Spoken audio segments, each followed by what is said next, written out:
Bonjour, pour ceux qui ne me connaissent pas encore, je suis psychologue clinicienne avec la double spécialité du traitement du trauma complexe et des neuroatypies, en particulier le trouble du spectre de l'autisme. J'ai déjà proposé d'autres vidéos dans ce champ-là et aujourd'hui je vous propose une vidéo autour d'un thème extrêmement important à accompagner pour les personnes avec autisme, c'est le thème de la fatigue. Donc dans cette vidéo, vous allez trouver différents éléments autour de la fatigue autistique, savoir ce qu'on nomme fatigue autistique et surtout des trucs et astuces pour essayer d'y faire face. On parle de plus en plus de la fatigue dans l'autisme et c'est une très bonne chose puisque dans l'accompagnement des personnes porteuses d'autisme, on sait que la fatigue va être régulièrement un sujet de consultation. La fatigue est très présente et elle est occasionnée par différents éléments. Le trouble autistique va modifier le fonctionnement de la personne par rapport à quelqu'un de neurotypique et donc cette fatigue va être occasionnée par ces différences de fonctionnement, notamment les particularités dans les interactions sociales. On sait que les personnes avec un trouble autistique ont des difficultés à interagir au quotidien et quand il n'y a pas de déficience associée, vont finalement déployer des stratégies de camouflage ou des techniques de masking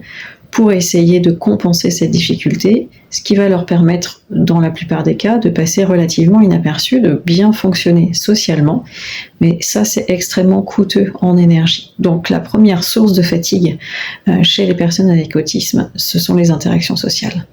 Savoir comment se comporter, quoi dire, à quel moment,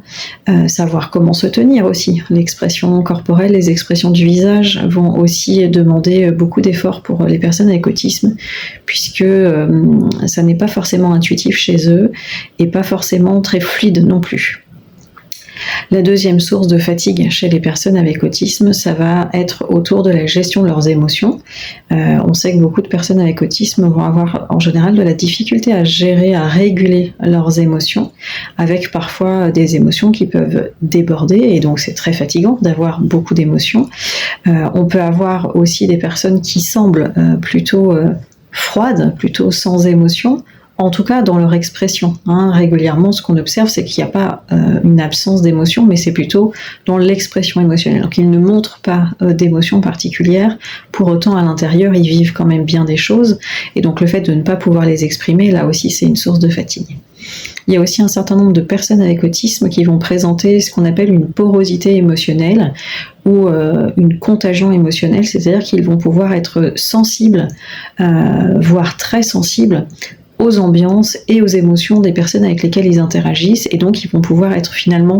pollués par les émotions des autres, ce qui est là aussi source de fatigue, parce qu'ils vont devoir réguler, gérer des émotions qui finalement ne sont même pas à eux au départ. Et enfin, troisième source de fatigue chez les personnes avec autisme, c'est tout ce qui va relever du sensoriel, puisqu'on sait que assez fréquemment, les personnes avec autisme ont un profil sensoriel atypique, avec des hyper ou des hyposensibilités, ou les deux. Et donc là, c'est pareil, le système nerveux va traiter les informations sensorielles de manière beaucoup plus intense que quelqu'un qui aurait un profil sensoriel plus typique, et donc ça aussi, c'est source de beaucoup de fatigue. Donc, au quotidien, finalement, énormément de choses sont fatigantes. Si on prend une situation tout à fait ordinaire, eh bien, interagir avec les autres, savoir comment se comporter, gérer ses émotions, les montrer mais pas trop, faire face à l'émotion de l'autre et en même temps faire avec les bruits, les odeurs, les lumières, tout ça c'est effectivement beaucoup d'éléments de fatigue. Donc on voit que les sources de fatigue sont très nombreuses et donc c'est pour ça que dans l'accompagnement des personnes avec un trouble autistique ou dans le quotidien des personnes avec un trouble autistique, on ne peut pas ne pas se pencher sur la question de la fatigue. Une autre source de fatigue à laquelle on peut aussi être confronté quand on a une personne qui a un trouble autistique, c'est une fatigue cette fois-ci plutôt cognitive, puisqu'on sait que faire face aux changements, aux imprévus, s'adapter au quotidien, s'adapter aux autres, ça va être quelque chose aussi qui va supposer un effort contre lequel finalement ces personnes-là ont tendance à lutter en maintenant des habitudes et des routines. Malgré tout, le quotidien est fait d'imprévus, de changements, de retards, de nouveautés, et donc ça aussi, c'est une source de fatigue.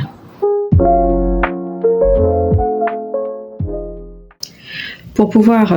mieux comprendre quoi faire face à cette fatigue, évidemment, il va falloir commencer par individualiser les observations, puisque chaque personne est différente, qu'il y ait un trouble autistique ou non. Donc chaque personne avec autisme va avoir des sources de fatigue très différentes, même si on va avoir des points communs, comme je l'ai nommé juste avant. Donc un des supports intéressants, ça va être de proposer à la personne avec autisme de s'observer, de regarder son quotidien pour essayer d'identifier avec le plus de précision possible et de manière la plus détaillée possible tout ce qui va pouvoir lui coûter de l'énergie, tout ce qui va pouvoir être fatigant ou en tout cas lui demander un effort. Et donc d'essayer de lister tous ces éléments le plus précisément possible pour éviter de passer à côté certaines sources de fatigue. Évidemment, on va proposer également en parallèle de lister au contraire tout ce qui va être ressourçant, tout ce qui va redonner de l'énergie, faire du bien ou à minima stabiliser émotionnellement la personne. Donc moi, dans les accompagnements que je vais proposer à mes patients qui viennent me solliciter au cabinet, je vais utiliser ce tableau.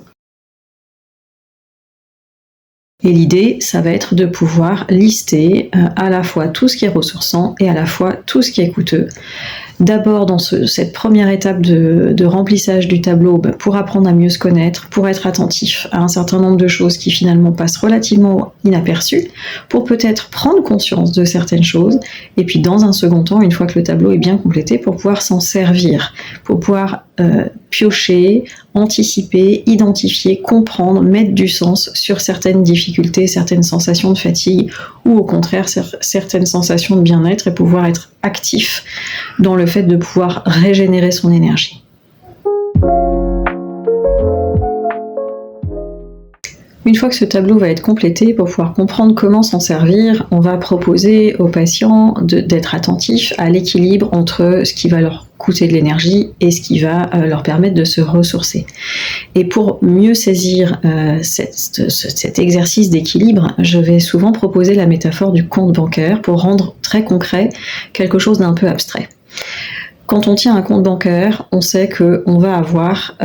une attention particulière à l'équilibre entre les dépenses et les recettes, de manière à ne pas être à découvert, ou en tout cas le moins possible à découvert.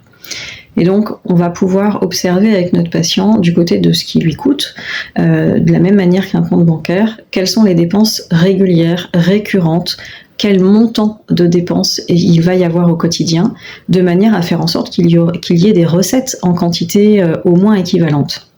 Quand on tient correctement son compte bancaire, on va faire en sorte qu'il y ait, dans le meilleur des cas, plus de recettes que de dépenses pour avoir une petite marge de manœuvre en cas de dépenses inattendues et à minima d'avoir des dépenses et des recettes à l'équilibre. Donc là, ça va être la même idée, c'est faire en sorte que ce qui va me coûter en énergie, je puisse y faire face grâce à des temps de ressources suffisamment importants, au moins équivalents, voire supérieurs. Ce qu'on va pouvoir aussi utiliser dans cette métaphore du compte bancaire, c'est d'aider aussi le patient à identifier que quand on tient son compte bancaire, on est attentif à ses dépenses de manière régulière. On ne fait pas attention qu'à la fin du mois. On va regarder un peu au quotidien, surtout si on a eu des dépenses un petit peu plus importantes que d'habitude, ou si on ne sait plus exactement où on en est, on va aller simplement vérifier. Et au besoin, faire une rentrée d'argent, un virement pour pouvoir compenser un creux qui se serait créé. Si je reste trop longtemps à découvert, plusieurs jours d'affilée, eh bien ce qui va se passer, c'est que mon banquier va me pénaliser avec des agios. Et ces agios vont finalement aggraver mon découvert et donc me rendre encore plus difficile le retour à l'équilibre. Et donc cette métaphore, elle est aussi intéressante pour ça, de montrer aux patients qui vont accumuler parfois de la fatigue avec la sensation qu'ils n'ont pas le choix, qu'ils ne peuvent pas faire autrement, parce que le quotidien est coûteux et qu'il faut faire face. Le problème, c'est que si on reste trop longtemps à découvert, en dessous de sa jauge d'énergie, eh bien ce qui va se passer, c'est qu'on va avoir une sorte d'agio aussi, et donc avoir plus de difficultés à régénérer son énergie. Donc c'est extrêmement aidant de pouvoir avoir cette vision-là, de se dire, voilà, sur mon compte bancaire, je ne me permettrai pas de rester à découvert en continu, parce que ensuite c'est un espèce d'engrenage qui se met en place et qui est compliqué. Et bien de la même manière, maintenant que j'ai identifié ce qui me coûte et ce qui me ressource, je vais essayer d'alterner autant que c'est possible et d'équilibrer autant que c'est possible les coûts et les recettes pour essayer d'anticiper et pour éviter le maintien à découvert. À la fin cet exercice autour de ce tableau coût ressources et puis de cette métaphore autour du compte bancaire, ça va avoir pour objectif principal que le patient avec un trouble autistique connaisse mieux son fonctionnement, identifie mieux la manière dont il fait face à son quotidien, donc qu'il ait mieux identifié ce qui lui coûte et qui est peut-être différent, voire très différent des personnes avec lesquelles il vit ou avec lesquelles il peut collaborer, par exemple dans un contexte professionnel. Donc il est mieux identifié ce qui coûte pour lui, qu'il est aussi évidemment mieux identifié ce qui lui fait du bien, les ressources sur lesquelles il peut s'appuyer, des ressources qui sont faciles à mettre en place jusqu'à des ressources un petit peu plus complexes. Donc une meilleure connaissance de soi avec pour objectif de s'en servir, d'en tenir compte, donc pour améliorer sa qualité de vie, être plus respectueux de ses besoins. Et puis finalement, si on a un travail autour de cet équilibre, cette gestion du compte, entre guillemets, cette jauge d'énergie qui est de moins en moins à découvert, eh bien ce qu'on va observer, c'est que finalement, il y aura de moins en moins de crises autistiques et qu'il y aura aussi de moins en moins de phases d'épuisement dont on sait qu'elles sont malheureusement cycliques chez les personnes avec un trouble autistique. On aura moins d'épuisement de type burn-out autistique, ce qui est là aussi des moments où on sait que là, pour le coup, on a été vraiment très au-delà de ce qui était supportable sur une durée trop grande. Et donc on a un cumul d'agio qu'il est très très difficile à venir résorber. Donc l'intérêt d'identifier, de faire attention à cette fatigue dans le trouble autistique, ça va être ça. Ça va être de se dire, voilà, mon fonctionnement, il fait que j'ai un coût plus important. Ce n'est pas grave, j'identifie ce qui est coûteux pour moi, j'identifie en face un certain nombre de choses. Et autant il peut y avoir beaucoup de choses qui coûtent, autant il peut y avoir aussi beaucoup de choses qui ressourcent. Les patients avec un trouble autistique, on l'a dit tout à l'heure, ils ont un profil sensoriel très sensible. Donc à la fois, ça peut venir les épuiser d'être dans du bruit, dans des lumières artificielles, dans le chaud, dans le froid. Mais à l'inverse, des petites choses sensorielles peuvent aussi leur faire énormément de bien. S'enrouler dans un plaid bien doux, prendre une douche bien chaude, sentir l'eau qui coule sur la peau, se faire un massage au niveau des pieds, caresser son chat, entendre son chat qui ronronne, manipuler des petits objets, et ainsi de suite. Donc à la fois, ça peut être extrêmement coûteux et une vraie fuite d'énergie, cette question du sensoriel. Ça peut être aussi une piste de ressources très facile d'accès. Donc j'espère que cette vidéo vous aura aidé aussi bien du côté des patients que du côté des professionnels qui les accompagnent à comprendre comment cette fatigue est vraiment un point central dont il ne faut pas ne pas s'occuper et qu'en même temps il y a tout un tas de ressources possibles à mettre en place. Merci.